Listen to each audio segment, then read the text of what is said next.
सो दोस्तों, आज हम एक्सप्लेन करने वाले हैं जेलर मूवी को, जो कि अभी अभी रिलीज हुई है। ये मूवी तो सुपरस्टार रजनीकांत की है, जिसने पूरे थिएटर में तहलका मचा रखा है। तो फिल्म की शुरुआत होती है वर्मा नाम के एक गैंगस्टर को दिखाते हुए, जो कि भगवान के प्राचीन वस्तुएं और मूर्तियों को चोरी करता है। वर्मा एक ऐसा गैंगस्टर है जिसका शहर में बहुत खतरनाक खौफ है। उसके अंडर में बहुत सारे लोग काम भी करते हैं और वर्मा अपने ही लोगों को छोटी छोटी गलतियों पर बहुत बेरहमी से मारता है। उसे बस अपने धंधे से मतलब है, बाकी वो और किसी पर भी विश्वास नहीं करता। जिसके बाद हमें दिखाया जाता है रजनीकांत को, जिसका नाम मुथु है। मुथु अपने फैमिली के साथ रहता है और उसकी फैमिली में उसकी पत्नी के साथ साथ उसका बेटा अर्जुन, जो कि एक बहुत बड़ा ऑफिसर है, और उसी के घर में अर्जुन की पत्नी और उसका एक छोटा सा बेटा भी है, जिससे मुथु बहुत प्यार करता है। हमेशा वो उसके साथ खेलता रहता है। और बात करें मुथु की, तो वो जेलर की नौकरी से रिटायर होने के बाद अपने परिवार के साथ शांति से रह रहा होता है। वो घर के आसपास के छोटे मोटे काम करता रहता है। वो अपने पूरे दिन कामकाज और अपने पोते को उसकी यूट्यूब वीडियो शूट करने में मदद करता है। मुथु जब जेलर था तो वो बहुत ही ज्यादा ईमानदार था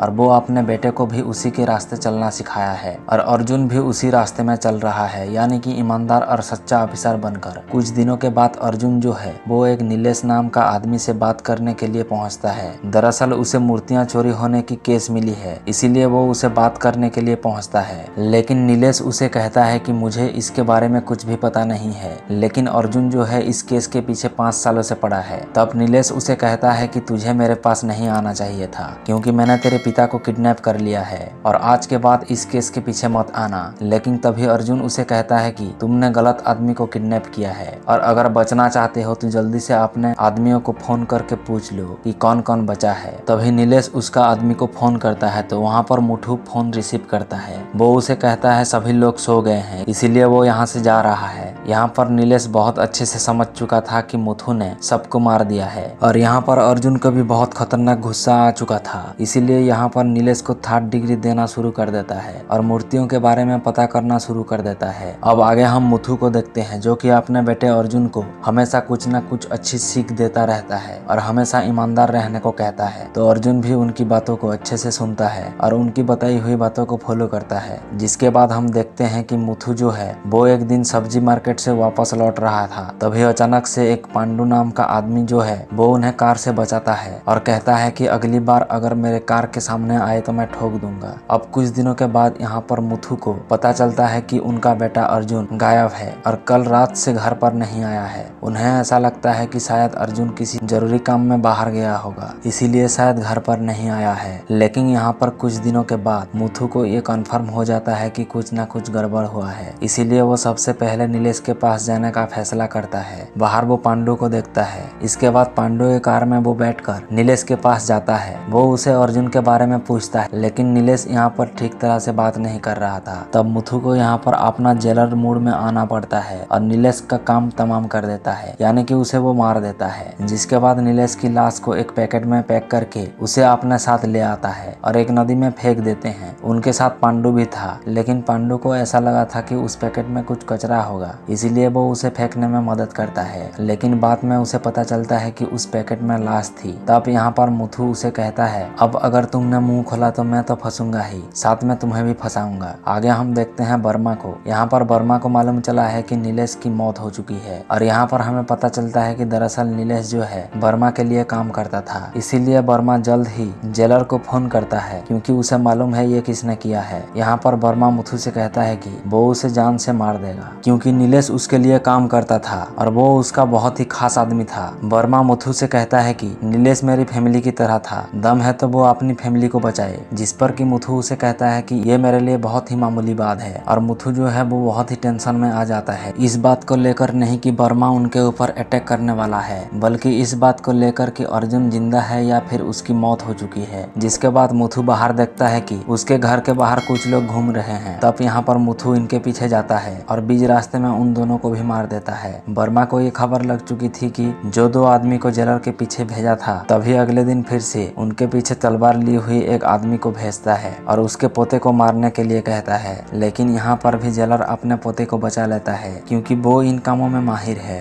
लेकिन जेलर जो है वो अच्छी तरह से समझ चुका था कि वर्मा इनका पीछा नहीं छोड़ने वाला है, इसीलिए वो यहाँ पर एक प्लान बनाता है और एक डॉक्टर के पास जाता है और उस डॉक्टर को अकेले मिलने के बाद उसे कहता है कि तुम्हें मेरी फैमिली को बताना होगा कि मैं एक पागल हूँ, जिस वजह से मैं लोगों को मार भी सकता हूँ और मेरा जो इलाज है यहीं पर चलने वाला है, इसीलिए तुमने मेरी फैमिली को प्रोटेक्ट करके रखना है। जिस पर कि वो डॉक्टर भी मान जाता है। तो अब मुथु की फैमिली पूरी तरह से सेफ थी, इसीलिए मुथु अपने गैंग को इकट्ठा करने के लिए पहुंच जाता है और अर्जुन की इन्वेस्टिगेशन करने के लिए भी निकल जाता है। आखिर अर्जुन जिंदा है या मर गया। तो मुथु जब जेलर था तो उस समय में एक बहुत बड़ा गैंगस्टर था जिसे वो अब मिलने के लिए पहुंचता है। सबसे पहले वो एक्टर शिवराज कुमार के पास पहुंचता है जो कि जेल का बहुत बड़ा गुंडा था और वो यहाँ पर मुथु को बहुत सम्मान करता है। जिसके बाद वो मोहनलाल के पास जाता है और वो भी बहुत बड़ा गैंगस्टर था। यहाँ पर ये लोग मुथु की मदद करते हैं और साथ ही वो लोग इन्हें कुछ हैवी स्नाइपर्स देते हैं जो कि बहुत ही स्ट्रॉन्ग होते हैं। तो जैसे ही मुथु को अपनी टीम मिलती है तो वो सबसे पहले बर्मा के कुछ खुफिया जगह को पता कर लेता है और उसके काले धंधे को भी पता कर लेता है। सबसे पहले तो वो जिस मूर्तियों को चोरी करता है उन ट्रकों को अपने कब्जे में कर लेता है, जिस वजह से यहाँ पर बहुत सारा एक्शन भी देखने को मिलता है। लेकिन दूसरी तरफ हम देखते हैं कि बर्मा ने यहाँ पर मुथु की फैमिली को ढूंढ लिया है और उन्हें अपने कब्जे में कर लिया था। जिसके बाद बर्मा जो है मुथु के पास कॉल करता है और उसे कहता है कि तुमने मुझसे पंगा लेकर बहुत बड़ी गलती कर ली, अब तेरी पूरी की पूरी फैमिली मेरे पास है और मैं उन्हें मारने वाला हूँ। लेकिन तब यहाँ पर मुथु उसे कहता है कि मारने से पहले अपने माल को देख ले, तेरा पूरा का पूरा धंधा मेरे पास है। वो उसे वीडियो कॉल पर बताता है और कहता है कि अगर मेरी फैमिली को कुछ भी हुआ तो वो उसके पूरे माल को जला देगा। तभी यहाँ पर बर्मा डर जाता है और मुथु की फैमिली को सही सलामत छोड़ देता है। लेकिन मुथु को बहुत अच्छे से मालूम है कि बर्मा अभी भी उनका पीछा नहीं छोड़ेगा, इसीलिए मुथु जो है वो अपनी फैमिली को समझा देता है कि अब बहुत बड़ी जंग होने वाला है। और तभी अचानक से उसके घर पर बहुत सारे गैंगस्टर अटैक कर देते हैं। यहाँ पर मुथु उनका सामना करता है और मुथु का जो स्नाइपर होते हैं वो बाहर गन लेकर सबको शूट कर देते हैं। और तभी मुथु को भी बहुत गुस्सा आ रहा होता है क्योंकि उसके घर पर भी अटैक हो गया है और वो तुरंत ही बर्मा के अड्डे पर पहुंचता है और वहां पर जितने सारे गुंडे थे वो उनको बहुत ज्यादा मारता है। और तभी बर्मा को मारने ही वाला होता है, तभी बर्मा उसे बताता है उसका बेटा जिंदा है और वो सही सलामत है। तब यहाँ पर मुथु रुक जाता है और बर्मा उसे कहता है मैं तुम्हारे बेटे को आसानी से छोड़ दूंगा, लेकिन मेरा एक शर्त है। वो कहता है कि तुमने एक हीरे से जुड़े हुए ताज को मेरे पास लाना होगा